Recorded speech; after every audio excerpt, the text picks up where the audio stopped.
చిత్తశుద్ధి నిజాయితీ ఎట్లా అంటే కొత్త కుండల ఈగలు వచ్చినట్టు తెలంగాణ ఏర్పడినాడు. దారేందో తెలియదు, పైసలు ఏముంటుందో తెలియదు, బడ్జెట్ ఏముంటుందో తెలియదు, బతుకులు ఎట్లా కావాలో తెలియదు, ఎక్కడ మొదలు పెట్టానో పెట్టినాం. సంసారం చదువుకున్నట్టు మన ఇంటి సంసారం ఎట్లా చేస్తామో అంత శ్రద్ధతోని అంత పద్ధతితో చేసి కట్టి ఇందాక వచ్చినాం. పెన్షన్లు ఇచ్చుకున్నాం. నేను పెన్షన్లు ఇచ్చుడు దానికి కథ చెప్తే మీరు నవ్వుతారు. అంతకుముందు 50 రూపాయలు, 40 రూపాయలు, 70 రూపాయలు, 200 రూపాయలు మేనిఫెస్టో రాస్తాను. నేను చెప్పిన ఎందుకు ఇస్తామా పెన్షన్ లోన్ అడిగిన దానికి ఏమైనా ఉద్దేశం ఉందా, లేకపోతే వంటిగానే ఓట్ల కోసం లంగతనానికి ఇచ్చుడా, ఇది ఏందో అడిగితే ఏంది సార్ నీ ఉద్దేశం అన్నారు. కొంతమంది అనుకోకుండా పాపం విధి వంచితులు అవుతారు. కానీ ఇలా మంచిగా ఉండదు. రేపు యాక్సిడెంట్ అయితే 2 కాల్ చేయలేదు రిపోవచ్చు. ఎవరు ఆదుకోవాలి, ఎవరి బాధ్యత? మన సమాజందే బాధ్యత, మన రాష్ట్రందే బాధ్యత. కొంతమంది భర్తలు చనిపోయి ఉంటారు, కొంతమంది హఠాత్తుగా పిల్లలు చనిపోయి వృద్ధులైపోయి పాపం ఆలన పాలన చూసేవాళ్ళు లేకుండా ఉంటారు. ఇట్లాంటి విధి వంచితులందరినీ కూడా ఆదుకోవడం అంటే కనీసం పప్పో పులుసో 2 పూటల కడుపుండా తిని సపరేట్గా పడుకుంటే మన మోతాదు లేకుండా ఉండాలి. అట్లా ఉండాలి పెన్షన్ అని చెప్పిన. కొద్దిగా పుణ్యాత్ములు కూర్చుండి చింతపండుకి ఇంత, పప్పుకి ఇంత, ఉప్పుకి ఇంత,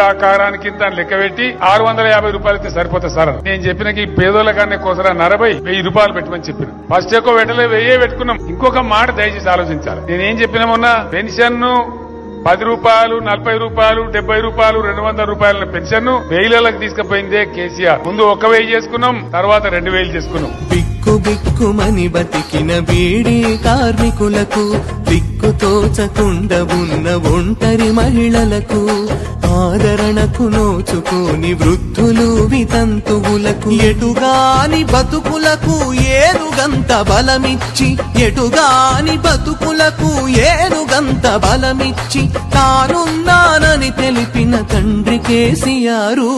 మానవతకు మారు పేరు కేసీఆరు సారు. మల్ల గెలిచి రావాలే మనసు గల్ల సర్కారు.